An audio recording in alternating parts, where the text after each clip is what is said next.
On this week's episode of Please Keep Me Anonymous, we are chatting with Olly Murs. Oh, what a lovely lad. So nice. Genuinely nice guy. Just a genuinely lovely chat. Yeah. Talented bloke. We had a really good chat. He's on promoting his new album, Knees Up, which is out on November 21st. He's also playing, we didn't even get to mention this, he's also playing an intimate gig at London's O2 Kentish Town Forum on December the 8th. And he's got a radio show with Mark Wright, Roy E. Them two talk about that. I seen Olly Murs live years ago. He was chatting during the interview about 15-year anniversary. I think I might have watched him live 15 years ago. The first tour. Is that great? Do I need to stop mentioning that I'm like fans of people? I think people respect. I think he's a performer. You've been to see him. That's okay. Good. Just tell us if I sound cringe. Well, if you get to like restraining order levels, we'll have a meeting and we'll chat about it. Yeah. Oh, by the way, subscribe, link, like, comment. Only if it's nice. Chop it off. One of each. Chop it off. You're done. Just chop it off. Right. I'll chop it for you. In fact, that's why you're here today. We're going to chop your dick off. I told you couldn't say anything serious. I'm not sure. What about Ollie? They were like, oh, yeah, he was all right. You pretend to have your headphones in. I've got them in, but they're not playing. Sometimes I'm good. Sometimes they're doing that. Stop it. Stop it. Victoria's Secret, like, models would go up to you and be like, all right? And you're like... I hate it when you're validated. It's true. Wow. Sensei John was fantastic. The kids that went to that class... Who's Sensei John? That was his name, Sensei. Why are you laughing? He couldn't possibly have any more dessert because he had shot his load. Not to make it serious. No, I love this. I love it. Have we learned anything? Probably. It's just mad we stuff. see each other so we did like an arena tour, and you see people at their sort of like most vulnerable. So I think we've seen each other. But then also, God, being parents like that. Yeah, so you see all of the building up, all of that. I'm nervous, I'm this, I'm that. We see like every second of it with each other. So the podcast, the arena tour, we did 2 arena tours.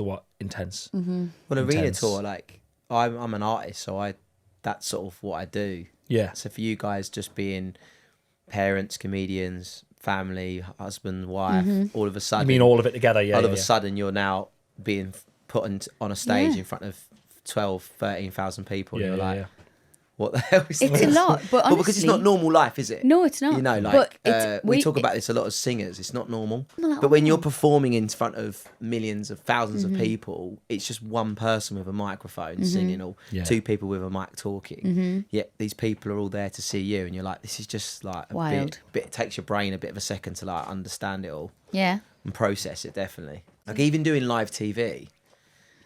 If you think for any, like most people at home just see what we do and think that is just natural. That's just normal for us to watch you on TV do what you do. Yeah. So then when you make a mistake or you do something not right, or you like, they're like, what's going on here? You're like, well, ain't a normal job, is it? Just talking on live TV and everything you say, they are taking in what you say. But I suppose the knack, the skill of it is making it look like it's effortless and making it look like it's normal and making it look like it's taking a breath. But it's like, they're just unnormal, they're just not normal jobs, are they? You know what I mean? Like, if you think of the list of jobs that are out there, like, the jobs that we get to do are not I've got mates, particularly... I feel like but I've got mates who are literally 9 to 5. I've got a mate who builds cars in a Nissan factory builds cars. And he'll go on about being tired after work, and I can't comment. I can't go, I'm tired as well. He fucking builds cars. It's like, I can't, how dare? But I think our job is exhausting. It's exhausting, but it's not on their level. No, but it's a different type, isn't it? Yeah, because over the years, I've tried to like get my head around the fact that my mates have all got regular jobs, and obviously my job, what I do, but their job might be more physical labour. Yeah. But mine is actually more of a mental. Oh God, yeah. It's more of a mental fucking. Your brain is just exhausted from thinking about what to say, what to do next, where I'm going, pressure of turning up everywhere you go and be like on it. Yeah. Because if you're a mechanic and you're underneath a car, you can fucking be angry and be annoyed with life, and you ain't got to worry about a camera being stuck in your face. Yeah. Because if we're annoyed and angry, we're like, oh, hi everyone. Yeah. Welcome to the One Show. You know, I'm here to talk about my new album. And you've just got off the phone, you've had an argument with the missus or something. But I've got to shelve that for half an hour. Exactly. And then I can have me breakdown. There's always that wonderful moment in the Katy Perry film. Did you ever see the Katy Perry film? When she splits up with Russell Brand and she goes up the chute. And I really didn't relate to it, but I was like, I can imagine that feeling of being an artist where you're like, I've got all these thousands of people waiting. I've just had some really shitty news. I remember I was in Vegas on a tour, and I just found out that my granddad died. And it was just like, what the hell? And I'm just about to go on stage. I just said to my team, like, I can't be here. This is like, my head's not in the right game. But then I was like, all I could hear was thousands of people cheering. And I'm like, you've got to shelve it. I have to go out and You have sing. to shelve it. So I had to like, my emotions were all over the place. And I was like angry, upset. How's my dad? I want to be home. I'm millions of miles away. Like, what do I do in this situation? And then it brought me back to that Katy Perry moment. Like, well, she just was like, I've got to do this. You've got to do it. And so I did. I just went out and did the performance, and afterwards I then, and that's the show must our go job, on. isn't it? The show must go on. Yeah. But like my mate who works at Nissan constantly whinges about how tired he is. And I didn't realise that he does it all the time until I was out with a larger group of friends and he came in and they all went, oh, you're tired off work, are you? And I thought, oh my God, he does bang on about it. But I've never took the piss out of him because how dare I go, oh, you always whinge about being tired, you fucking lazy prick. And it's like, I can't have a go at him for that. Well, the thing is, my mates used to dig me out because I'd be like, oh, you don't realise what I've been up to. Oh, shut up, Murs. Yeah. All you do is just stand there and sing songs. So actually, what I'd done was I brought my mates to a day with me on tour. Right. To see the preparation before like the start to the end. Wow. And honest to God, since that day, my mates were like, do you know what, Ollie, fair play. Yeah, like, you've got a new perspective. That's for amazing. A show. He was like, they were so naive. They were like, we just thought you turned up at like 7:30, 8:15. Yeah. You get your makeup done and your hair done. You do a few vocal warm-ups and you just go out on stage. Yeah.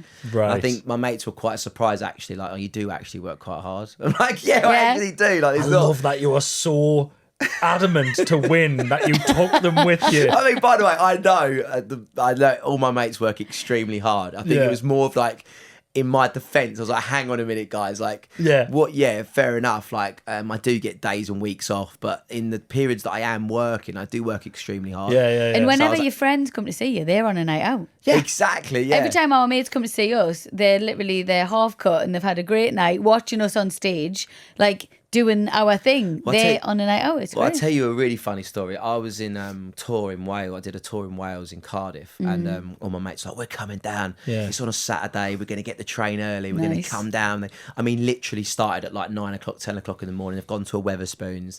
They've been drinking all day, right? I think your mates are my mates. I think he's got the same mates. They turn up at Cardiff at like 6 o'clock, whatever, 5:30. They've gone to the hotel, checked in, whatever. They've turned up, and my tour manager's like, the boys are here, and I'm like, right, and he's facing it all. They went, what? He went, like, they're there.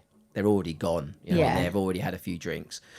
So I've walked up to my dressing room, and they're chewing all the band's ears off because that's the only place we could stick them. So I've gone upstairs. I'm like, sorry, lads. They're like loud, Essex, everything's like, you know what I mean, bruv? Yeah.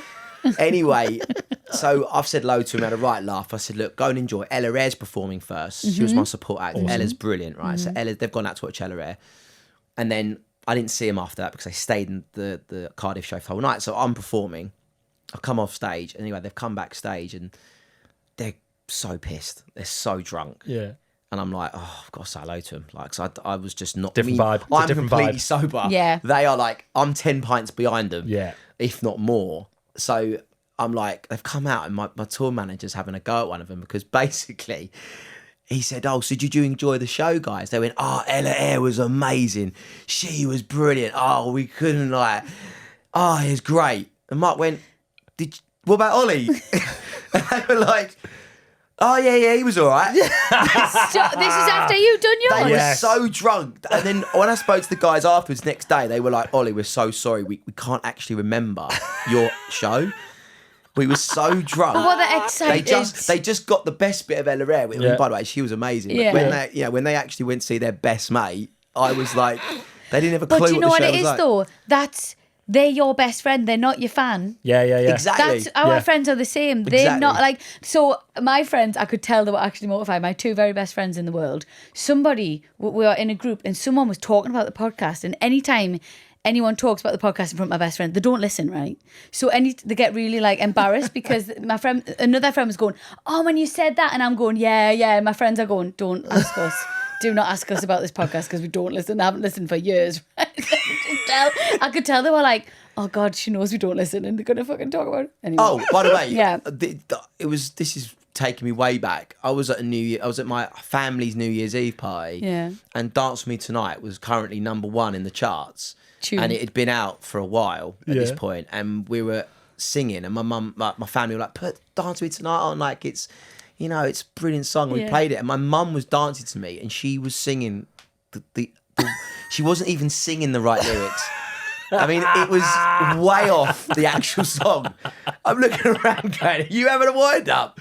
It's been out for like 5-6 weeks. Literally everywhere. I thought It's on everywhere. I mean, genuinely, at the time, I think it was at #1 for like 2 or 3 weeks.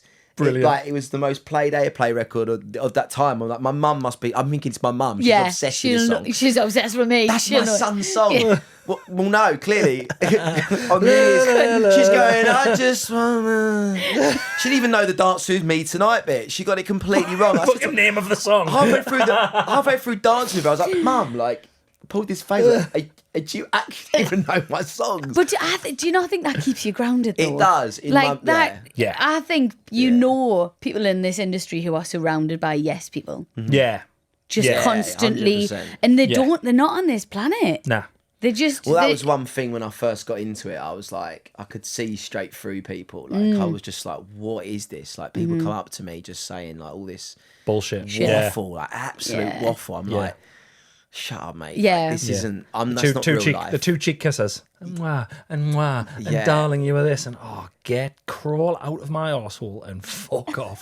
The thing is as well, I think when I first started this, like, I was just a regular Essex boy. And when I used to go out and party and go clubbing, like, you know, chatting up girls was a hard gig. You know, like, it was like, you know, really got a graft here. Yeah. And, you know, when I come off X Factor, I was just like going to these, you know, it was like single. I was out in clubs and like these really hot, unbelievable Victoria's Secret like models would come up to you and be like, all right. And you're like, I remember once being in this bar and these 2 women come up to me at the bar and we're just like, all right, how are you? Are you having a good time? And I just looked at them. I said, look, ladies, I'm really sorry, but you're barking up the wrong tree. Like, I know exactly what you're after. Wow. And that is not. And most of my mates would be like, what are you doing? I was like, but you could have got swept up in that. No, but it's kind of like that fake industry. I was so aware of like stories being sold, or especially at the time with like the News of the World and stuff. I was just thinking like Olly Murs, cheeky chappy, single light, out and about. I didn't want that kind of smoke, if anything, and I was very aware of like, I think being 25, I was sort of aware more so that I don't want to get myself caught up in stuff like that. But were you in the older category? I was, yeah. Oh my god, you were in the oldies. I was in that oldies. So depressing that that's the older Ain't it mad at our age now? We're like, that ain't old. It's not old. I remember being a kid watching it and being like, oh, the geriatric. Yeah, look at them. Here comes the over 25. Yeah. Like, oh, bless them. Here comes the Werther's original squad. Look at them. Haven't even got their own teeth. Oh my god, it was. I remember because Simon Cowell was backstage behind the camera saying, I really want the over 25s, and I was in that category. And when there was Dan Johnson at the time, he was sort of, I think he was around 26, 27. Jamie Archer, he was about 30, I think. Just not. So he just wasn't in that. And I had just turned 26, so I was just in that category. Oh, no, I think I just turned 25, sorry. So I was just in that category. Didn't realise why that Simon wanted me in his category. He wanted to take us and obviously get me to the final and hopefully win it. But yeah, like, now I look back now, and isn't that weird though, as you get older, you see things online and you think, like, I would have thought I was old being in the other 25s, but now I'm 41 looking back, I'm like, God, I was so young still. Yeah, I tell you what, right, we haven't even discussed this. Yesterday we checked into a hotel, and this is the oldest I've ever felt in my life, right? There's a young lad behind the desk checking us in, and he was asking, you know, are you down for business or pleasure and all that stuff? And then I go to the hotel quite a lot, so another young lad who I know came and stood next to him, I asked him what we'd been up to, and I said, oh, we're down for 2 nights to do some interviews for the podcast, and it's just been half term. We've just had 2 weeks of half term. And they both went, whoa, 2 weeks. They were coming at half term from the perspective of a fucking child. they both were like, oh, you get 2 weeks off. And I went, no, prick. I've had me kids for 2 weeks. I'm fucking demented. But their immediate reaction, because they are closer to my children's age than they are to my age, and they work in a fucking hotel, and they were like, wow, 2 weeks off school, dude, that's amazing. And they jumped over the counter and smacked them both. It's like, I was so angry. I went, no, it's bad. I went, it wasn't good. And he went, oh yeah, I'm just thinking about when I was a kid. And I was like, you're fucking 12. You're about 12 years Yeah, old. because he was closer to being a kid than he I was to raging. being an I was adult. absolutely Do you know what? raging. I got on the Orlando flight back from Universal Because you've just been there for the radio show. Yeah. I've just been there, and it was so amazing looking down the aisles of all the parents that literally. Did you take the kids with you? No, I couldn't. They were too young. I mean, Maddie's only 18 months, and obviously Albert's only like 9 weeks old. Yeah, so they're not old enough yet. And but it was so funny going down the aisles and seeing all the families and parents, because we were doing it for our radio station that we're on.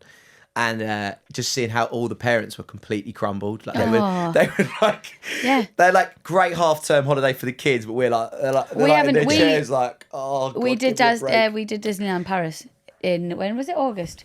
Fuck me. We were flying to London once, just near the Christmas time, and there was two. We were right at the front of the plane, and there was two air stewards standing in front of us. Now, overheard. I had my AirPods in, but I didn't have anything playing. I do that quite a lot to hear people's conversations. Bit of a spy. Oh, interesting. Love it. Love hearing people's I did conversations. not know that. You pretend to have your headphones in. I've got them in, but they're not playing. Sometimes I'm good. Sometimes I'm doing that. Stop it. Stop it. Something, dance, something tonight. Something tonight, dance tonight. That's funny. And they literally, and they were going, I told you, man, I'm sure I said it on the podcast. That's weird. You've never told me that. No, what was said. They literally were talking. And one of them was like, I've got the Lapland flight next week. And the other one went, he went, I'd rather do the midnight flight back from Ibiza than the Lapland flight. And I was like, apparently the Lapland flight is just carnage with all the kids. It's basically 50-50 kids to adults, and there's just like fucking crisps and sweets and screaming. It's just mayhem on the flight. And you would, that's an interesting question. He said he would rather do the flight back from Ibiza with everyone. But would you though? I wouldn't. That's what he said. That's what the guy said. Sure about That's what the guy said. He said he worked on them, and he said the flight back from Ibiza with the drunk people was. Nah, mate, I'm really sorry. You've got that completely wrong. He just doesn't like kids. Do you know you can go to Lapland in a day? Apparently. That's the magic of Christmas. See, for me personally, if I'm on this is how I would have thought. A Lapland trip with loads of screaming kids, I could easily put my headphones in. Yeah. I'll be fine. But on a flight to Ibiza with loads of rowdy people, being sober, off their nut, I'm not sure I could. It'd be like that gig all over again with your mates. Yeah. Just I I'd agree just be with like you there. hood, and then I'd just be like, oh no, like get me out of here. I totally agree. Babadoo, babadoo, babadoo, ba. You've got an album coming out, Knees Up, 2 days' time. I know. Congrats. Thank you. What's it been like? Have you enjoyed it?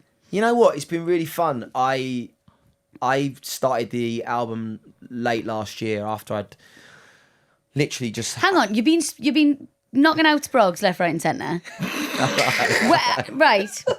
Can I just add... When have you done this album? No, so I came off the back of a Take That tour last year, and I had an amazing time. And so we sat around as a team and said, look, it's been so positive. The tour was incredible. Yeah. Brilliant. And I just signed a new record deal with BMG. Nice. And we just felt like we needed to come off. And we had the plan of doing the 15-year anniversary tour, which was an amazing tour to do. I just felt like it'd be nice to just write some music and see creatively what we could come up with. Yeah. And so... BMG came to the tour. They loved what I did with Take That. They were interested in signing me. So anyway, got the ball rolling. I then went in the studio and started writing songs at the end of the year. And it was going okay. Nothing really was exciting me, but it was getting the juices flowing again and getting into that writing zone. And then at the start of the year, out of nowhere, we wrote this song called Save Me, which was a sort of ska record, a ska song. Yeah. And it kind of like infused this like, I don't know, this energy in me and this kind of, I don't know, I just went on this like, I don't know, I just felt amazing. I started losing weight. I started doing all my training as well. I was getting ready for the tour. Oh, I saw you'd lost weight in the paper. Yeah, oh yeah. They did a thing. That was crazy. Yeah, what the fuck was all a bit fucking mental. It was about like, what were dad bods and shit like that? What was said, it? Tough luck, Ollie. Your fans don't like you. Basically, in a nutshell, I'm probably going to get this wrong, but it was on the lines of, tough luck, Ollie. We preferred you with a dad bod than your fans prefer you with a dad bod than they do with your new bod or something. You can't do anything. I was win, man. I could not win. I was just kind of like annoyed because I was in such a good place. I was getting ready for the biggest tour of my life. I'm writing a really exciting album. Yeah. I've got my wife's pregnant. Like, it's just really, really exciting. And I was just kind of like, that kind of did kind of give me a little dig. Sorry, I didn't mean really, to. No, it really annoyed me because I never done, as we all do when we're losing weight or we're on a diet or whether we just make slight adjustments to our life. I wasn't doing it to like, I don't know, I wasn't on, you know, I wasn't like going to the paper saying I'd follow my 12-week plan and you could look like me. I would just... my nutritionist actually put the photo out. I didn't actually post it, and then it kind of spiraled. Well, I did for the start of the year because I really wanted to get I wanted to be a 40-year-old, the best Olly Murs I could be on stage for my fans. I really wanted to be just show people that in 15 years this is who I am now. Yeah. And then being a dad as well, I felt really tired. I felt like at the start of the year after Christmas, you know what it's like. We're all like, oh God. So I just the recycling bins. Yeah, after Christmas, the recycling bins alone. We'll just clean out the garage of all the next line of presents comes in, and you're having to do this I think hitting 40. I'm 40 next year. We're both 40 next year, and I think you get to a stage in your life where death becomes more prominent in your life, and you want to not what's the word? Put it off. Why you? No, I think you want to. I'm sorry. When I was 25, I lost weight to look good. I didn't think I want to be healthy for longevity. So I think the point that we're at now, all three of us here, halfway. If we are halfway, that's the best possible result. If you're going to get 82, that's a hell of an age. Well, I always think it's mad, isn't it? Like, people say this generation, and maybe I'm wrong in saying this, but this generation is like, they say is going to be the healthiest generation. Yeah, I think so. But then in my mind, I've got two grandparents that are both in their, well, my wife's grandparents are in their 90s. Wow. And mine are in their sort of mid 80s.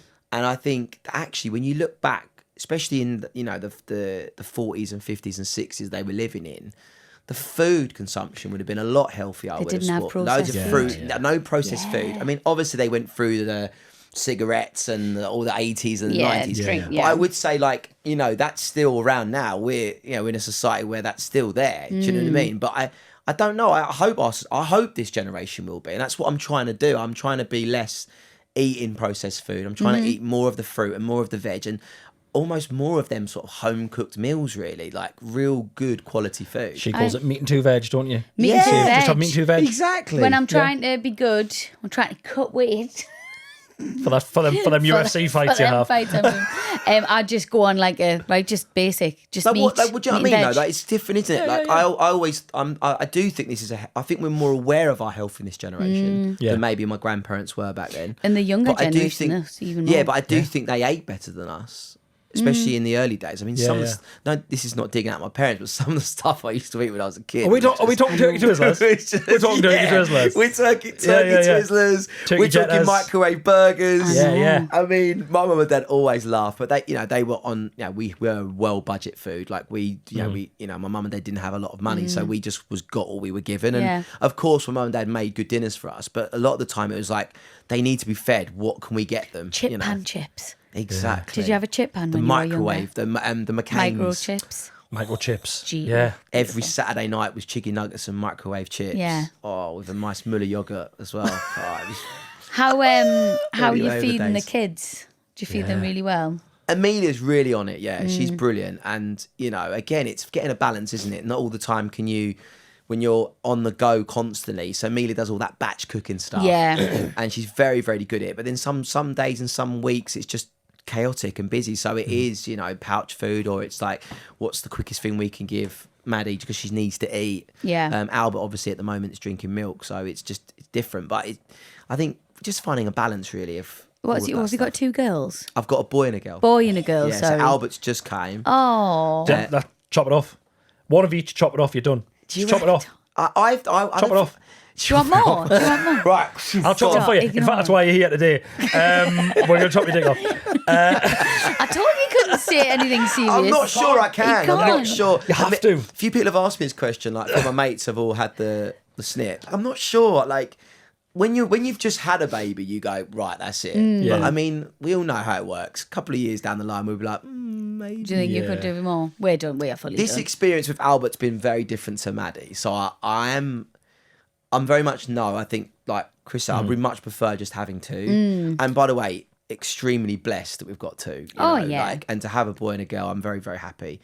But then I just got this feeling that Amelia's going to come knocking on the door in a year or two's time and go, Olly, Nice. can you have another one? Oh. If I was guaranteed a girl, I would go again. Yeah, But that's if we're not how it guaranteed. works. We've said because this you've got two before. boys, right? Yeah, so if we were guaranteed a girl, we would go again. But yeah, I heard a thing that says basically, I'm paraphrasing, but it was like having one kid's like having two kids, having two kids like having 5 kids, having 3 kids is like having 500 kids. That's what I've heard. I mean, there you go. well, Unbearable, apparently, 3 kids. I can't imagine anything worse. well, then like I see people that have got like 4 and 5. I just think that is Psychopaths. I just think you must have no time. Like, what do you do? You are a psychopath. Yeah, like, what do you do? Like, what, 5 kids? Like, what is I that? just think you've got to just not like any of your stuff anymore. You've got to not like just any go, of your right, clothes. You've got to hate your house. hate You've got my to hate sofa. sleep. Yeah. You've got to be well on board with looking like shit all the time. Yeah. And you've got to, I'm going to be honest, you've got to not give that much of a fuck about every kid at any time. I love the fact that I'm the only one laughing. You used to just be dead serious. We talk about this a lot. Like, I'm just like, I'm what? sorry, this is. I mean, if you've got 5, one or more of them kids is feral as fuck. That's my opinion. One or more of them I kids don't know, if you've like got 5 is a lot. I mean, But someone how said much to me- fun you would have as a kid with 5? It would be great. So, Well, that's the thing. Some people would say, like, some guys come up to me and said that after having the second one, the third, fourth, and if you went, like, it would feel just the same. I'm Yeah. like, really? He's like, yeah, it would just. You're just used to having so much chaos around you. You just get used to it. Yeah, you that's haven't another way got of thinking about it. you've not got much between yours either. Yeah, 2 under 2, yeah. I mean, I'm not joking to you, like, but in saying that, it's I look at my mum, and me and my mum spoke about this recently, because as a parent, growing up as a teenager and into my adulthood, I just didn't even ask these kind of questions. But I was like, Totally. Mum, like, let's go back. You had twins and all under 2, so me and my sister and my brother. So that's like, how did you even cope? Twins. That's crazy. Yeah, it is. And my mum was just like, I just wanted kids. I just loved it. And yeah, it was, she goes, it was like really fucking hard. But she goes, because me and my brother were just crazy. And my sister was crazy too. So it was a mad household. But my mum did it all when she was like 20, in her early 20s. This is the I mean, thing. I thought me and Amelia were 100% ready at like 35, 36. You know, like, oh, sorry, I'm 41 now. But it was like when we got married and got engaged, I was like, yeah, I'm ready for kids. But I mean, when it comes, it just hits you. Doesn't matter how many times people tell you what to do, get you prepared for it. When it happened, I was like, whoa, this is tough. It's exhausting. It's exhausting, but the most rewarding thing in the world. Oh, and do you know what it is? We've got 10 and 4 now, and I'm telling you, it just gets better. Yeah, well, Like, as they get older, they just get cooler and cooler. Gets and cooler. this. It's just some of it's really hard, but it's just mint. And, you know, nothing humbles you more. You know, you go out and sell the O2, and then you come home and you get pissed off. They couldn't give a shit. Yes. Nothing humbles me more. I said to Amelia, like, it's just the most. I remember coming back from the O2, selling out the O2, coming home, and like just And there's be- a nappy, like, deal with it. I'm Be like, this prepared. is- You're going to put your album on in the car one day, and they're going to go, Dad, turn that off. Yeah, Literally. 100%. You're gonna put Troublemaker on, and they'll go, Dad, no, not today. And I'll say, this car we're driving in, Yeah. that paid for it. Yeah, exactly. So shut up and listen to Mate, it. we did. And don't do Enjoy what the and whole- don't do what your nan did. Not remember the lyrics. All right, make sure you know every single lyric to this song. The thing is, Amelia's parents live down in Plymouth, so it's a 4-hour drive of listening to all my albums, and they're going to listen to them. And I really, you know, that's that thing in We're the Millers. Amelia always laughs, but I'm like, babe, we are going to be like We're the Millers. Which I don't singing know in the that. car. Yeah, You're yeah. gonna be the wife that just doesn't want to sing, because Amelia just really doesn't want to sing. I'm gonna like, kids, right? Have you worked on your harmonies? Yeah. Have you got the right key and the pitch? Okay, off we go. Yeah. Can Amelia sing? No. Oh, I yeah. know, as a lie, she can sing, but not. She doesn't Yeah, she's I wish a she couple of could times sing. I've caught her Dude, singing. I'm like, you sound like Rosie describing my singing. I wish you could sing. I would can't love sing that. at all. I would love that Can't so sing. much. I hate people who can sing in the house who come in and shit all over the singing I'm trying to do. You shit all over it every time. You would love to sing. I would love you to sing. And you can't learn it. You cannot learn it. you know what? I refuse to believe you can learn it. Yeah, so many people have asked me about this, and my personal opinion, I'm sure there's people there would say otherwise. I think you can either hear it or you can't. You're born Some with it. people that can either hear the key and the rhythm of it and be in time and understand it. And I'm not perfect, by the way, but I think you either can hear the note or you can't. Mm-hmm. And so, like Wrighty, for example, my mate, he, when Wrighty sings, Mark Wright, it's awful. I'm like, where are you in this song? Like, I can't even. You're making me now sing badly. Do you know, like when you're dancing next to someone who can't dance? Oh, yeah, and they put you I off. find it when you're dancing with them, then you're like, you're a really bad dancer, and I'm thinking I'm pretty good, and then all of a sudden I'm like dancing like them. Osmosis. Shit. I'm like, oh my god, I'm morphing into you. Like, Yeah. I was with Wrighty. We went to a karaoke bar in Universal, and he says to me, Mursey, what song should I sing? I went Wonderwall, Oasis. Yeah. It's a really good song to sing. It's a brilliant song, one of the best songs that's ever been written. But Liam sings it in a really good key, and it'll be good for you. It's husky. It's a rock and roll song. You'll love it. And Wrighty just, Terrible. I don't want to say butchered it, but he did a good job. Yeah. But he did better You're than what. too- But he you're came so in off nice. the top end. He's He was nice, like, isn't he? it's like today. He was like Saturday, Saturday. I'm like, oh my lord. But hang on a minute. I don't know him. Does he think he can sing? No, I imagine Mark Wright thinks he can do most things. He's a very confident guy. No, he is, but he actually says, "I know I can't sing." Oh, fair. Oh, well, he fair gets enough. it. He gets it. But Because- we've been talking about this. Like, I just don't think you can. If there's something there, Yeah. you can cheat someone. And because definitely. most kids who end up singing later on in life, they've sing from being like 4. Yeah. 100%. Do you know what I mean? Like they sing. Our Ben gets a solo at the Christmas concerts. He does. It's very, very exciting. That's He really gets a like, little yeah. solo. Yeah. Probably good singer. He's good. No, he is good actually, but he couldn't give a shit. Like he's not bothered about it. Like the other day on the way home from school, he's singing "Somewhere in My Memory." Somewhere in my. And I was like, let's practice it. Let's go through it. And he's like, Mom, I don't want to sing it. I don't want to sing it. And I'm like, why not? Why don't you want to practice it all the time? So he's not bothered. Yeah, interesting. I mean, see, when I grew up, I like people ask me all the time, like, what was I like as a kid? I used to sing, like as a family, we'd laugh, play karaoke, and we'd have a laugh singing songs. But I wasn't taking music seriously at all. Oh, so there's still I was all hope, about you sport. see? No, there really is. I don't think my nephew, for example, Louis, he's like so talented at music. Such a good singer, but he's just not bothered. Oh, you see, that's And it really Natural. infuriates me. Yeah. So I'm Natural like, you ability are with no so drive. talented. Yeah. But I always think, well, I was kind of the same at that age. I was kind of loved my music, but I just obsessed with other things, football and just lots of women, and I was just experiencing, seeing life. I wasn't bothered about music Yeah. really. And then it got to a point where it just happened for me, and I just was like, well, actually, I'm pretty good at this, or there's something there, and it just Yeah. kind of took me on this path. But like, you can only do so much, I suppose. But I'm sure he'll. still hope for him. He All I will. think is this is me being weird. All I think is when he's older, if he ever does make it big as a singer, a producer of a TV show will go, have you got any videos of him when he was younger? And I'll go, no. You've got none. Well, because he just won't. What a long game worry that is. Because he won't sing. And I've got him doing the Christmas concert. Yeah. But that's it. You know what he's like. Yeah. He won't like stand and sing and let me record him. He's weird like that. Yeah. Whereas I've got and we didn't even have that many things. I used to sing in church when I was 4. See, that's the hardest thing. That's what I always think as a parent. Like, how am I going to be? Because you don't want to be a pushy parent. Because you don't want to like, you've got to sing. No, Go sing now. nah. Go do your classes. Go to can't your do music it. classes. 'Cause you wouldn't do it. Because then you're like, then they're going to rebel against you a little bit. But then there's a part of me that's like, if my son is saying, or my daughter says to me, I love singing, and then after a couple of months goes, I want to stop doing it now. Because I always think as a kid, you go through them cycles, don't you? Get addicted to something for a couple of weeks, Yeah. then go, I'm not bothered now. Is that the point where you go, right, I've got to like, You've got to try. you got to stick with this? Yeah. It's really, it stresses me out. hard, There's no isn't it? right answer because my son, our 10-year-old, he was doing Brazilian Jiu-Jitsu, which I wanted him to get into, self-defense and stuff. 100%. And then he's sort of gone off it a bit. I don't want to push him too much into it, but then you think like Tiger Woods. How many times did Tiger Woods turn out with his dad and went, I can't be arsed today? I'm sure, 100%. And how hard did he push? You know, if you turn around, it doesn't matter, son. Yeah, go and do something else. Well, who Tiger Woods is now. Well, I said this to Amelia. It's so funny you said jiu-jitsu. I said Maddie and Albert. Well, Maddie now is a little bit older, but when they go, they will be going to a self-defense class. 100%. And whether they like it or not, I actually will say to them, you'll thank me. Even if they get to 16, 17 and say, I don't want to do it anymore. They're at an age where they can make a decision at 17, 18. I go, okay, cool.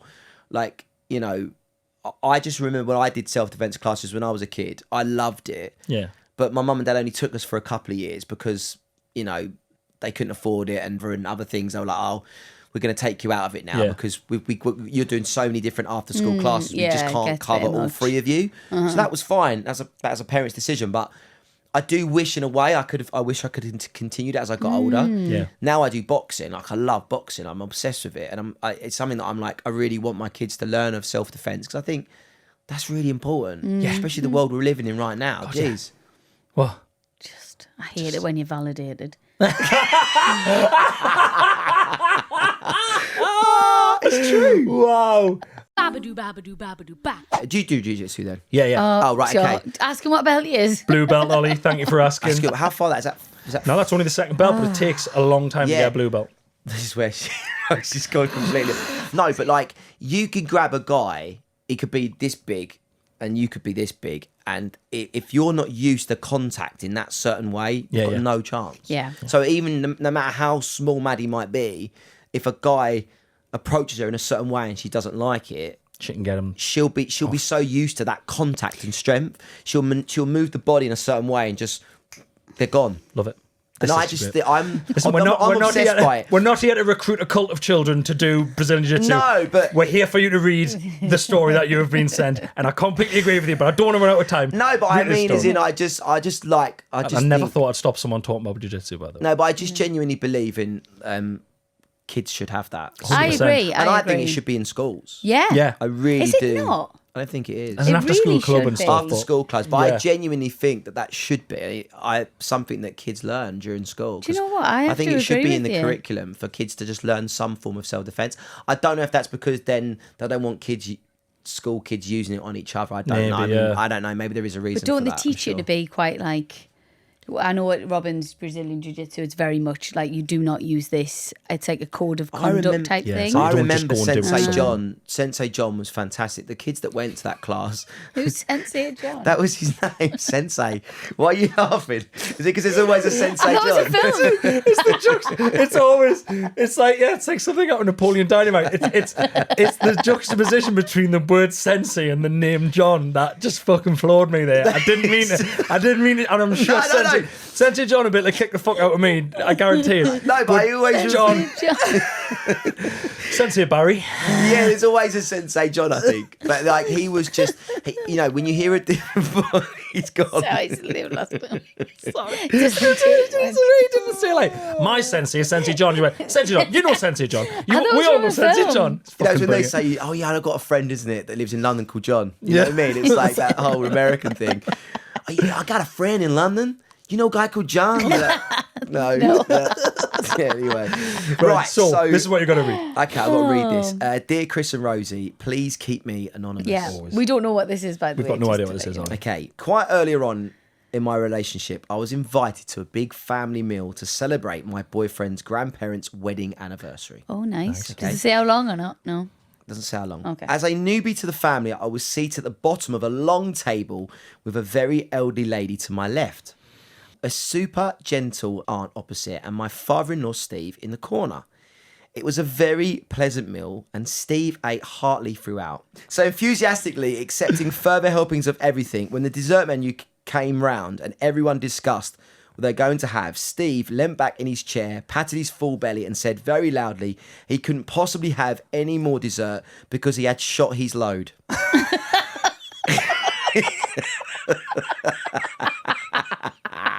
It's fair to say the surrounding more innocent diners and Steve himself had no idea what he'd actually said, and I had to spend the remainder of the meal styling out my tears of laughter.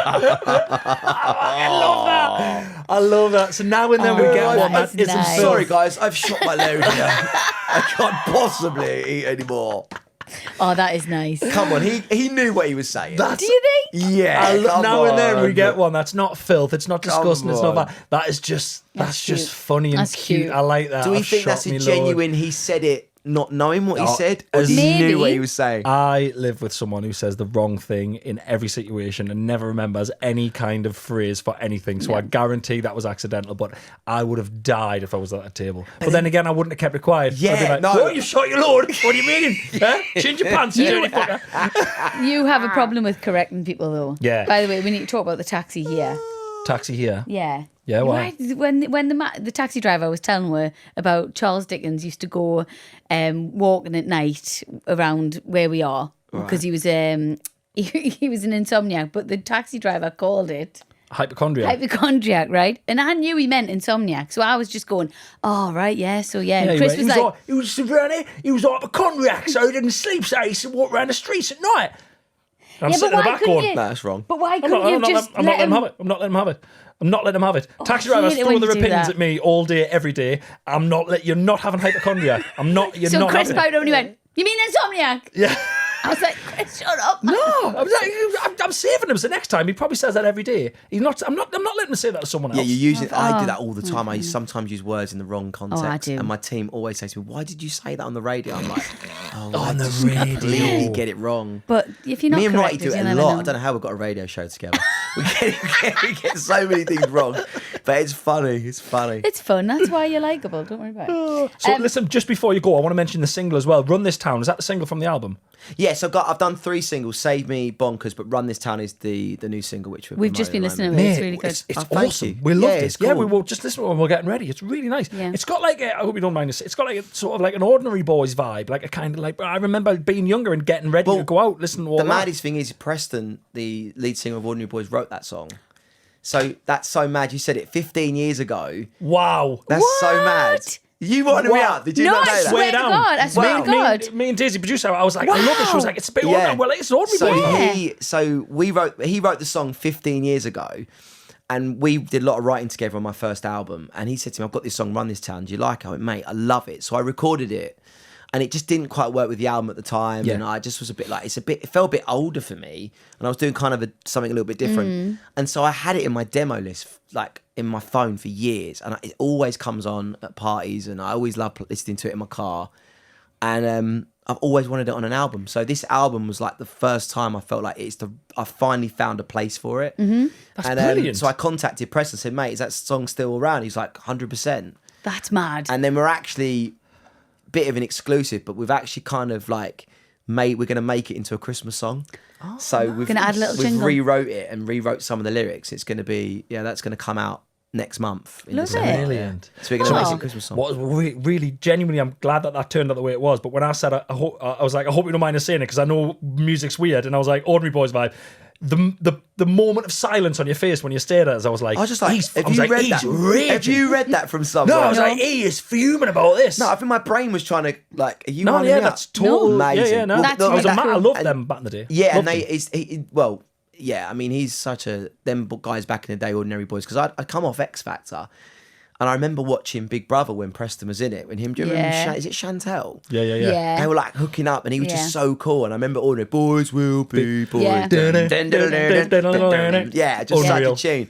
And I'm so getting ready for going out with my mates, listening to that. yeah. So we just formed like a really good friendship, and I haven't seen him for many years, but he wrote Heart Skips a Beat as well. So there's been a real sort of history of me and Preston. Cool. So it's gonna be, and he's such a cool guy. So yeah, it's been good Nice. to have him back on the record, and I'm really excited about the album.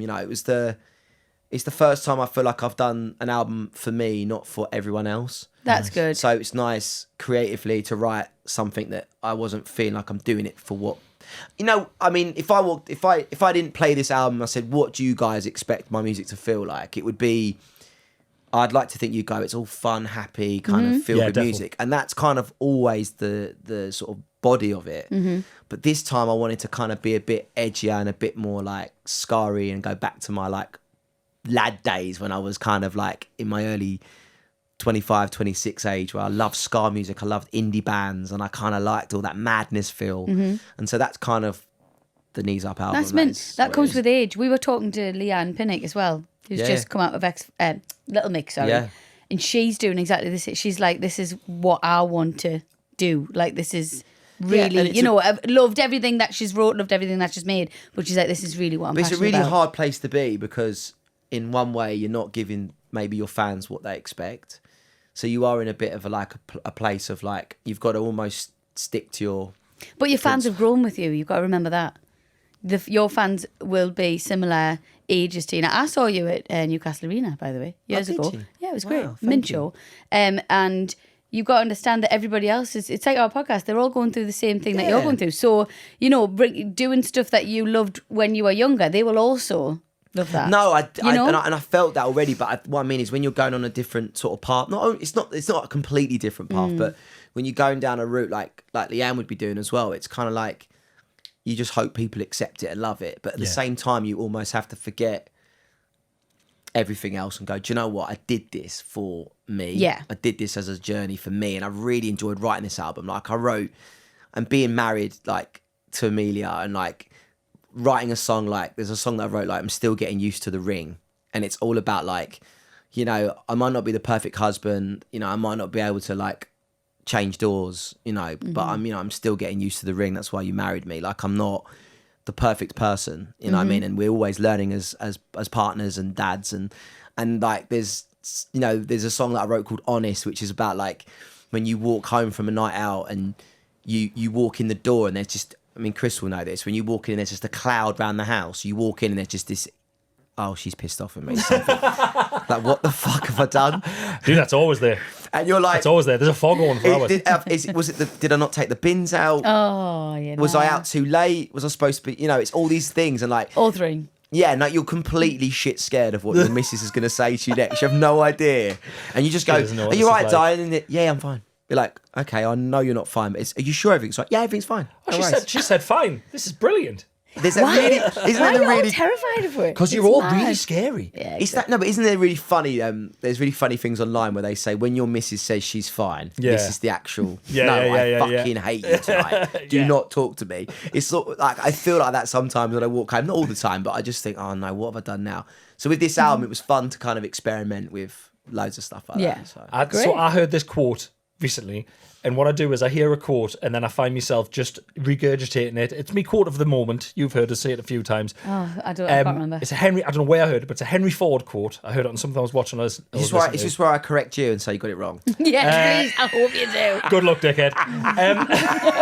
Henry Ford cars. What gets you to the top doesn't keep you there. Oh, you've already said that twice today. Not on the podcast. I said it in the other room. What gets you at the top doesn't keep you there. So very true. I like that. That is what I like. We should end the podcast on that. Yeah, it's yours. So I'm going to take that with me. Yeah, exactly. I think you have to evolve in your career. You know what I mean? You think of where we would have all started and what we've been doing and where you evolved to. You've got to keep moving and changing. And as long as you're doing things you're happy with doing, I think that energy will bring people into it. And you bought a house, haven't you? Nearly, yeah. Well, you're all right. I've got a house. You got a house. And I've got, honestly, genuinely, and this is not being too soppy, but falling in love with Amelia and having kids, genuinely, in an industry that I'm in that's, as we said at the start of the pod about the waffle and the fake people, my biggest fear was that I was never going to fall in love or meet the right person. So to meet someone who's as down to earth as I am and is just not being affected by this industry that I'm in is just so beautiful that every day I go home I get that love. You've won the lottery. And that's more than anything, I promise. Oh, isn't that lovely? Cute. Nice. I'm surprised you found anything because you were standing at the bars going, sorry love, sorry. Back. Look, I know my worth and it's not that. I am well below your level. Hit the road, sister. Sorry. Have you seen his wife? She's fucking stunning. Yeah, exactly. So anyway, actually, do you know what? I'm not bothered if that's what you're after. Come on in. Thanks, Olly. It's been a pleasure. You guys are great. So Thank you, mate. Cheers. Such a good podcast. Oh, that is funny. Oh.